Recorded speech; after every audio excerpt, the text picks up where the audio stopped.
Camelo não toma água. Boa noite. Boa noite. Que o nosso Mestre Jesus, na sua sublime e doce paz, envolva todos nós.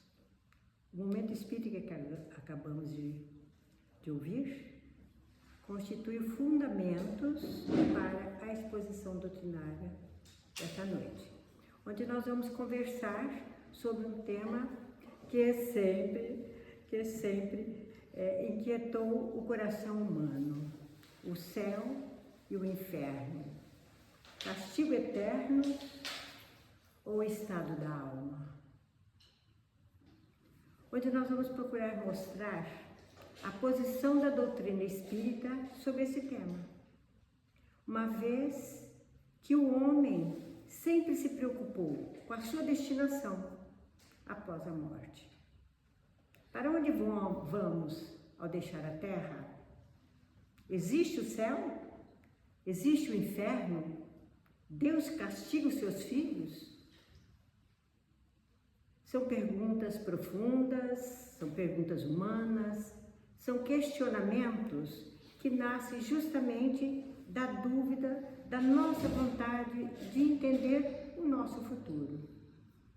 Cada religião, cada seita, cada doutrina, ela busca e buscou, ao longo do tempo, responder sobre essas questões. E hoje nós iremos abordá-la não para discutir quem é a certa nem quem é a errada. Ao contrário.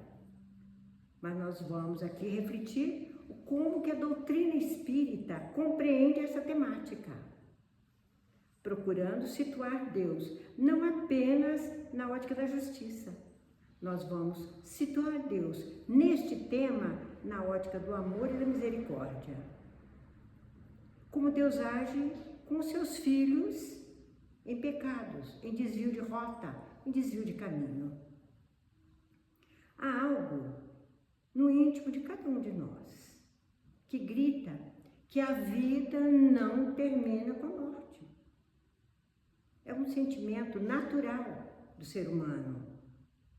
A continuidade, a eternidade, a continuidade da vida. Nós temos um sentimento natural de perpetuidade. Ninguém aceita o seu próprio fim, muito menos o fim de um amado nosso. A dificuldade de aceitar o fim é uma das maiores angústias que o ser humano tem. E isso ocorre por quê? Porque o nosso inconsciente, ele não registra a própria finitude, a nossa própria morte. Nós não trabalhamos com ela. A eternidade faz parte da nossa essência. O corpo é passageiro, mas o espírito, ele é imortal. Ele vive para sempre. Por isso, quase todas as religiões falam em algum tipo de continuidade da vida. Uns descrevem os céus de felicidade, outros descrevem sofrimentos eternos, e todas, de alguma forma, procuram ensinar a responsabilidade moral como um objetivo final de cada um de nós, da nossa felicidade. O Espiritismo não nega a responsabilidade dos nossos erros. Jamais. Mas ele tem outra visão, ele tem outra forma de encarar esse tipo de saída da Terra. O Espiritismo nunca, jamais vai negar os nossos erros. Ele vai reformular a ideia. Ele vai descartar o castigo eterno, o fogo ardente do inferno e aquele Deus vingativo. Porque o inferno, o fogo ardente com Satanás, com o demônio, teve a sua utilidade quando o medo era a única forma de conter aquele povo incivilizado, aquele povo duro, aquele povo bruto. Mas naquela época e naquele momento teve utilidade. Por quê? Porque o povo tinha que ser controlado, esse povo bruto, esse povo rude, tinha que ser controlado pelo medo do Deus que castiga, pelo medo do Deus que pune, do Deus que manda seus filhos ruins para o inferno. Era uma forma de controle social daquele povo bruto e estúpido. Porque se fosse usado, vamos dizer assim, uma atitude de passividade, de amor, de perdão, de caridade, com certeza não ia surtir efeito. Porque quem vive na brutalidade não entende de outra forma. E naquela época era preciso que o medo como controle, como eu já disse, como controle social.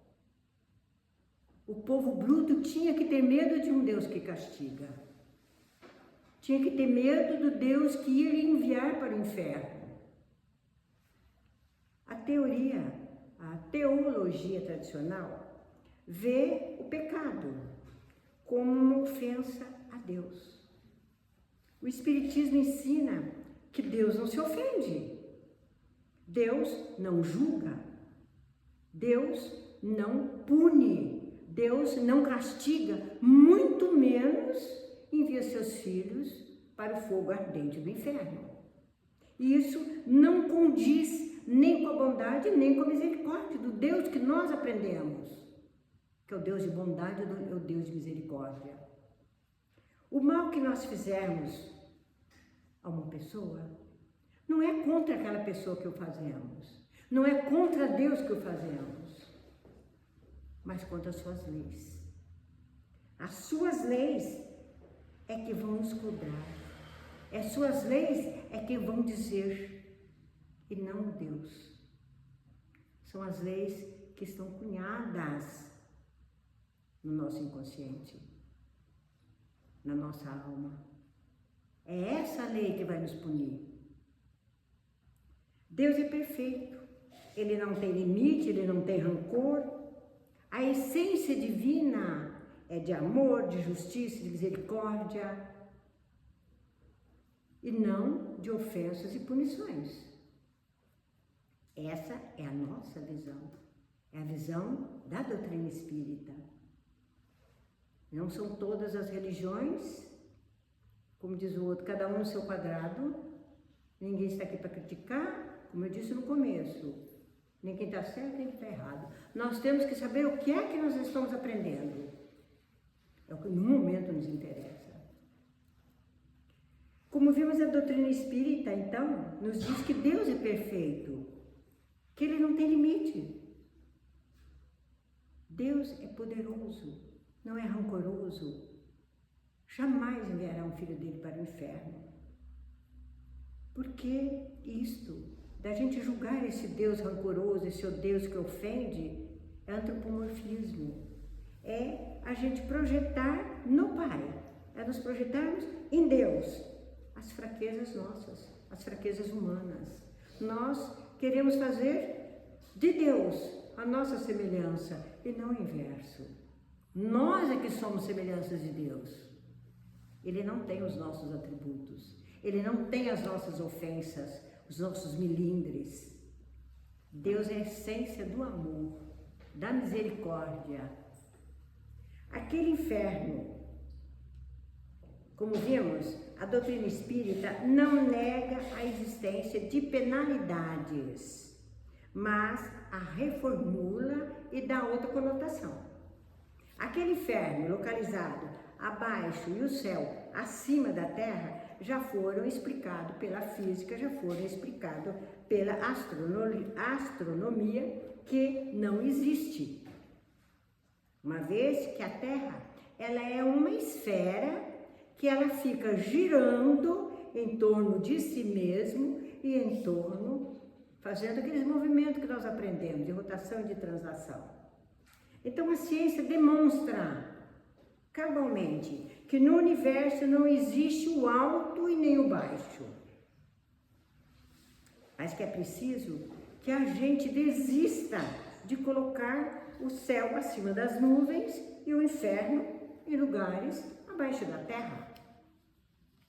Que a gente desista de colocar o céu. Eu digo sempre assim, se nós tomarmos a Gênese, no capítulo 6, eu amo essa parte, é no finalzinho do item 1. A gente vai ver, pela leitura, a maravilha que é. Ele diz assim, que se nós sairmos de um determinado ponto do universo, não interessa para qual ponto cardial ou colateral, não interessa para onde, seguindo sempre numa direção, na velocidade da luz, da centelha, de um trovão, que é 300 mil, sei lá quantos quilômetros por segundo. Se nós continuarmos anos e anos, nós não saímos do mesmo lugar. Tamanho é o nosso universo. Nós não íamos encontrar o céu. Se tomarmos a outra posição inverso, andaremos anos, quilômetros na mesma direção, jamais encontraremos o inferno. Como diz Ivone do Amaral no livro Memória de um Suicídio, existe sim um ambiente interplanetário de estrada, a gente tem que imaginar o que ela diz, olhe bem, existe sim um ambiente interplanetário, estradas estelíferas, ilhas de luzes eternas, que você anda, caminha, está iluminando o caminho que vai nos levar para o mundo espiritual. Um mundo estelar. É o que diz a nossa Gênese, neste capítulo. Que leiam que vale a pena. O Espiritismo também, ele não concorda com a ideia do céu de ociosidade. Aquele paraíso, onde as criaturas ficam cantando, andando naquele jardim, naquele parque, naquela delícia. Uma vida contemplativa. Porque a criatura jamais pode ficar estagnada, mesmo no céu, mesmo na sua santidade, mesmo na sua pureza. Porque o ser humano, a criatura, ela tem que continuar trabalhando, ela tem que continuar evoluindo. Mesmo, olhe bem, mesmo a água sendo pura, sendo cristalina e potável, se ela ficar estagnada no lugar, ela apodrece. Assim é o ser humano. Não existe esse céu de ociosidade. Na religião espírita, sim, nós acreditamos que não existe esse céu. Olha o exemplo de Jesus. Ele é um espírito, sendo um espírito puro, altamente puro.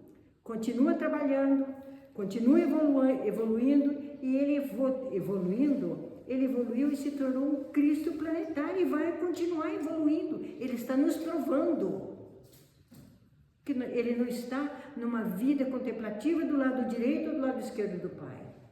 Ele está trabalhando, ele está entre nós, evoluindo, crescendo. Mesmo a água, como eu disse, se ficar parada, ela vai apodrecer. Imagine nós, seres humanos. Deus não corrige uma criatura com castigos eternos, apenas sem perdão, mas com oportunidade de arrependimento, de reparação, de recomeço. O objetivo de Deus não é nos punir, é nos educar. Agora nós vamos ser bem racionais, honestos conosco mesmo. O inferno é compatível com a bondade e com a justiça de Deus? Em sã consciência, nós, pais, condenaríamos os nossos filhos ao fogo do inferno? Vamos nos colocar para responder, para reflexão. Em sã consciência, nós enviaríamos um filho nosso para o fogo ardente do inferno? Essa é uma grande questão que a doutrina espírita nos faz refletir. Se Deus, sendo infinitamente justo, infinitamente bom e misericordioso, Ele condenaria um filho dele, que criou, por um erro cometido numa única vida, numa única existência, numa única reencarnação? Claro que não. Claro que não. Deus é misericórdia, é bondade. é justiça. Porque a justiça divina, ela caminha para e passo, lado a lado, igual, de ombro a ombro, com a misericórdia, com o amor, com o perdão. Jamais o nosso Pai iria nos condenar ao fogo dos infernos se nós, pobres pecadores, não fazemos isso. E não tem exceção. Não há exceção. Não tem quem mande o seu filho para o fogo do inferno, para o fogo ardente. O erro existe sim. Nós erramos, nós cometemos maldade. A doutrina espírita reconhece tudo isso, da fraqueza do ser humano.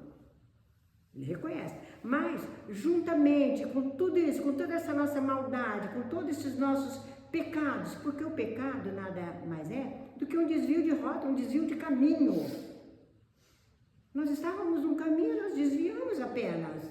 Nós temos o livre-arbítrio para isso fazer. Então, juntamente com esse pecado, com essa maldade que nós cometemos, existe o arrependimento, existe o recomeço, o aprendizado e todas as oportunidades que a criatura tem para se regenerar. Deus dá a cada um de nós a liberdade de agir como bem entendermos, mas nos dá também a oportunidade muito grande de nos regenerarmos. E porque existe a lei do progresso, a lei divina do progresso, nós iremos progredir sim. Nenhuma criatura vai ser condenada eternamente. Até as mais endurecidas, os mais cruéis seres humanos, um dia despertarão para o bem, porque a lei do progresso, a lei da evolução está dentro dele. Ele tem liberdade, o livre-arbítrio para isso. Então, essa é a justiça divina. Essa é a visão espírita, que o pior ser humano um dia se recuperará. Um dia ele se voltará ao próprio Deus. Só que Deus, como diz, deu a liberdade e cada um vai ter o seu tempo para chegar até Ele. Ele não vai buscar, a criatura irá até Ele. A doutrina espírita ensina que a punição não é um castigo imposto por Deus, não. É consequência natural da nossa invigilância, da nossa negligência em relação às leis divinas. Olhe bem, é a nossa inconsequência, é a nossa invigilância em relação às leis divinas. Aqui não disse que as leis, claro que a lei divina é a lei de Deus, mas não diz que a nossa vigilância a Deus, mas as leis dele. Vocês imaginam se Deus tivesse, vamos dizer assim, entre aspas, claro que nós temos esse tempo, de ficar olhando assim, puxa, esse tem que fazer isso, aquele. Ele não ia fazer outra coisa, porque olha como é que está o mundo. Não, ele já colocou as leis ali, porque elas vão ser responsáveis por nós. Nós responsáveis, porque não fizemos nada pela lei de Deus. Nós só burlamos a lei de Deus. Porque nós estudamos no ESE agora as leis. As leis são 10. Até para repousar, temos que repousar sim. Até que destruir a necessidade da destruição. Então nós temos que estudar a lei em primeiro lugar. As leis naturais, as leis de Deus, para ver onde que a gente está se situando, onde que a gente está pecando. E não ficar achando que Deus pune, que Deus castiga. A doutrina espírita explica que a punição não é um castigo, já disse, imposto por Deus. É consequência natural da nossa vigilância. A duração do castigo, da penalidade, também não é eterna. Dura o tempo necessário para o espírito reconhecer os seus erros, para se arrepender e que venha reparar. Ele tem que reconhecer o erro, ele tem que reparar. O arrependimento é um passo. A reparação é que vem depois. Até que o último vestígio da maldade desapareça. Nenhuma condenação por tempo indeterminado, nos é prescrito por Deus. Com o tempo, muitas dessas interpretações que nós estamos comentando agora foram revistas, foram alteradas, foram modificadas e complementadas pela espiritualidade, pelos espíritos superiores. Porque me fizeram uma pergunta essa semana, conversando com uma pessoa que estava precisando, me ligou. Como é que você sabe que é isso, que meu filho aparece, que meu filho vai não sei o quê, que meu filho foi para onde, não sei o quê? Estuda, meu bem. Se você não estuda medicina, você não vai acreditar que o médico é capaz de te curar. Você tem que estudar. Estuda. A doutrina espírita vai lhe responder. Aí depois sim, você pode dizer assim, eu acredito ou eu não acredito. Porque está vendo essas mudanças, essas modificações daquilo que nós a vida inteira entendíamos. Através da doutrina espírita, nós estamos tendo essa visão. A doutrina espírita ela é muito lúcida. Ela apresenta de maneira muito racional, compreensível, toda a temática que nós estamos difundindo agora. É ou não é uma verdade absoluta? Só assim, para a gente entender. Ela é lúcida. Ela é lúcida e nos faz nos tornar lúcidos também. Conta toda essa temática de céu, de inferno, de purgatório, de Deus castiga. Então, a doutrina, ela rompeu com visões dogmáticas. Ela descarta a noção geográfica do céu acima e do inferno abaixo. Descarta também a ideia da visão de comando da humanidade em dois polos, entre duas autoridades.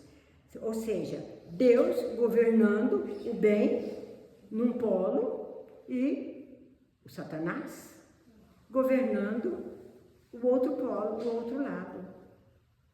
A doutrina espírita aboliu isso. Não combina com a sabedoria divina que exista um Deus guiando só as pessoas boas e o Satanás guiando só as pessoas, as criaturas ruins. Dois polos, duas autoridades na humanidade, não combina. Não combina com o nosso Pai, com a sabedoria divina. Para o Espiritismo, o céu e o inferno não são lugares físicos, circunscritos, geométricos, acima e abaixo, é do lado, não. Determinado por Deus, que vai assim, premiar uns, castigar outros. Não. A doutrina espírita não entende assim. Entende que são estados da alma. Por isso é o nosso título. É castigo eterno ou o estado da alma? Então a doutrina espírita entende o céu e o inferno como estado da alma e não castigos eternos. São estados da alma.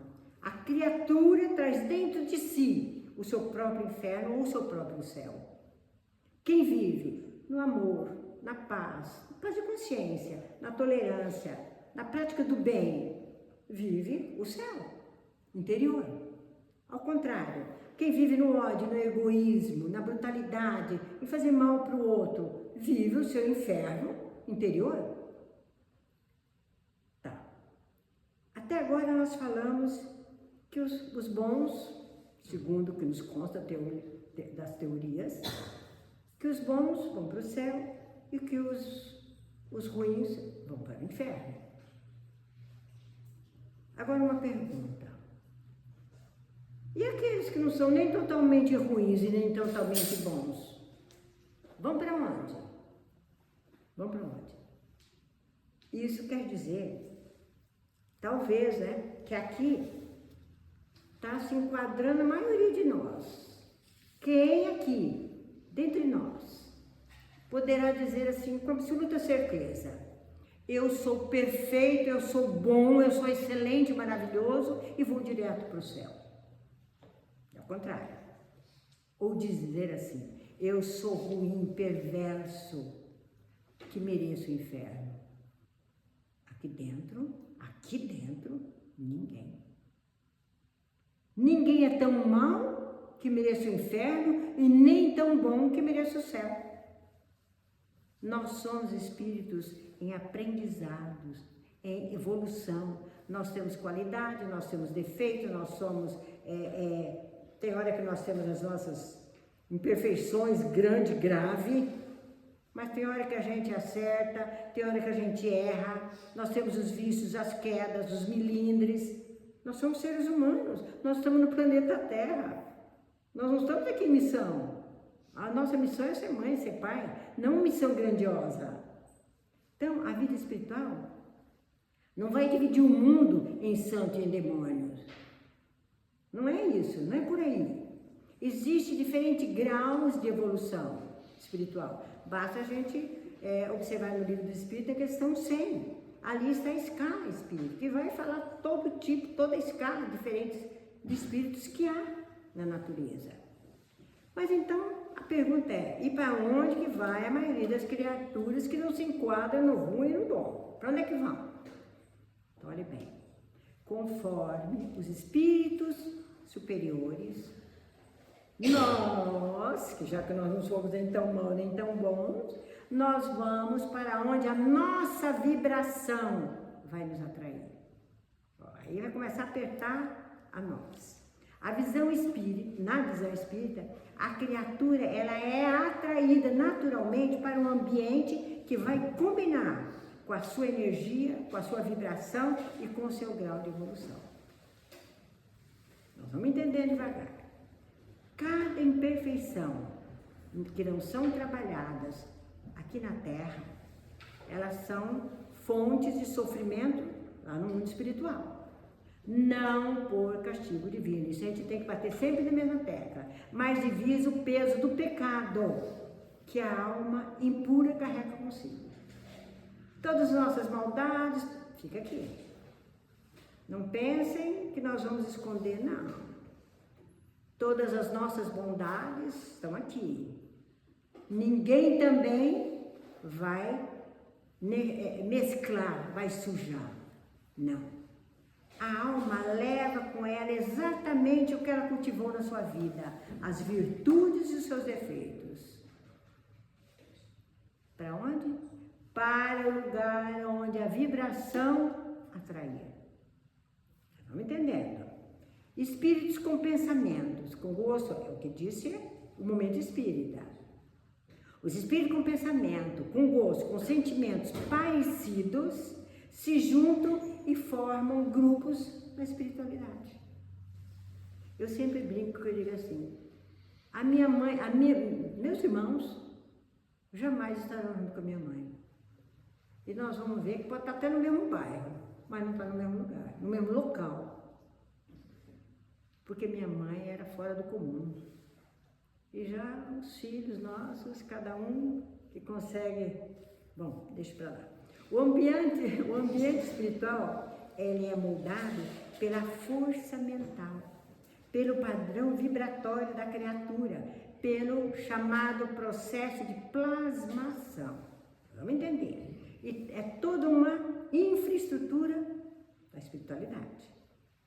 Bom, eu não sei se vocês assistiram, é o filme Além da Vida.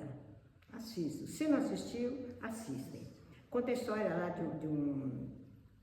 o autor principal, ele acho que sofre um acidente de carro. Aí ele desperta lá do outro lado da vida. É o ator principal mesmo que morre. Ele desperta lá do outro lado da vida. Aí o que ele fez? Ele foi e moldou, ele plasmou, ou seja, ele materializou a sua casa. Inclusive uma casa, é o filme, a casa deslumbrante, faz parte dos filmes espíritas. Ele moldou, ele plasmou a casa na espiritualidade. Uma casa deslumbrante, cercada de flores, de jardins verdes, que ele retirou. Olhe bem como é que a gente faz para plasmar. Se a gente assistir esse filme, nós vamos entender o que é essa plasmação. Ele retirou todo esse verde, toda essa beleza de uma tela. A esposa dele era pintora de tela fresco. E ela adorava pintar isso. Ele plasmou, ele tomou dela, da pintura de tela dela, e plasmou o ambiente dele, lá do outro lado da vida. Aí depois tem um pedaço lá que a tinta era fresca, ele pisava, ele não podia caminhar, Assistam o filme. Aí nós vamos entender melhor o que é esse processo de plasmação que nós vamos ter que usar lá do outro lado da vida. Então, como a gente se percebe, a moradia do plano espiritual não são casas materiais, não são casas de pedra como aqui. São criações fluídicas, adaptadas às necessidades de cada um. Assim, as criaturas são as únicas responsáveis pelo local espiritual que plasmam, que constroem do outro lado da vida e que melhor se enquadra à sua situação. Repetindo, o ambiente espiritual é moldado vibratoriamente. Não são cidades materiais, a cidade de pedras como a Terra, mas organizações fluídicas adaptadas às necessidades dos espíritos. Allan Kardec ele foi bem cauteloso, ele foi muito prudente nisso. Ele focou naquilo que importa. Ele focou na imortalidade da alma, ele focou em Deus, na reencarnação, nos espíritos, na evolução, nas leis morais. A descrição detalhada das colônias espirituais, das cidades espirituais, vieram depois com a literatura mediúnica. Então foram os médiuns que foram descrevendo como é lá a cidade do outro lado da vida. Mas o mais importante para nós não é saber a geografia do além, não. O principal ensinamento da doutrina espírita é saber como é que nós estamos agindo hoje, nós. Como é que nós estamos plasmando a nossa vida do outro lado. É isso que está interessante para a doutrina espírita. Como é que nós vamos construir, como é que nós estamos plasmando para construir a nossa vida do outro lado. É essa a preocupação. Pois como nós vimos, é aqui, pelo momento espírito, é aqui que nós conseguimos, é aqui na Terra que nós começamos a construir a nossa casa lá do outro lado. É aqui, é agora, com as nossas ações, com os nossos pensamentos, com a nossa forma de ser e de agir. A doutrina espírita não nos apresenta, agora é só um reforço, não nos apresenta um Deus que condena. Ok. Nos apresenta um Pai que educa, um Deus que oferece sempre oportunidade para a gente se regenerar, um Pai amoroso, bondoso e misericordioso. Jesus disse com todas as letras sobre o meu Pai. O sofrimento existe? Claro, nenhum sofrimento é eterno, já falamos. Todos caminham, ainda que lentamente, passo e passo, em direção à luz, em direção à felicidade. Talvez o verdadeiro inferno seja o distanciamento que nós criamos entre nós e Deus, entre nós e as leis divinas. E o verdadeiro céu seja a paz e consciência tranquila, seja a bondade, para com o próximo, né? Porque para com a gente é tão cautelosa com a gente mesmo, a gente tem uma bondade com a gente tem mil e uma desculpas para os nossos pecados, nós temos assim é coisa incrível como nós nos amamos, graças a Deus. Porque se nós não nos amarmos, nós não conseguiríamos amar os outros, né? No dia a dia é que nós vamos construindo o nosso cantinho, lá do outro lado. Cada pensamento, cada atitude, cada perdão é um tijolinho que estamos amontoando na espiritualidade para a construção da nossa casa. Eu lembro muito bem da minha filha, que cada vez que a gente faz uma coisa que eu quero reclamar, eu não aguento mais. Ela fala, mãe, é um tijolinho que nós estamos levando para lá, mãe. É um tijolinho. Vamos levar. Quem sabe a gente já constrói através do Pai, a gente construir o nosso tijolinho, a nossa casinha lá em cima. É bem isso. Então, como disse Allan Kardec, devidos às afinidades vibracionais, a criatura, ela é atraída, ela é sugada como um ímã para a região que é compatível com a vida que levou. Ninguém é julgado. Não tem Deus apontando para ninguém. Você vai para o céu, você vai para o inferno. Se nós, vamos dizer assim, vibramos no ódio, na intriga, na maledicência, nem precisa dizer, nós vamos para a região pesada.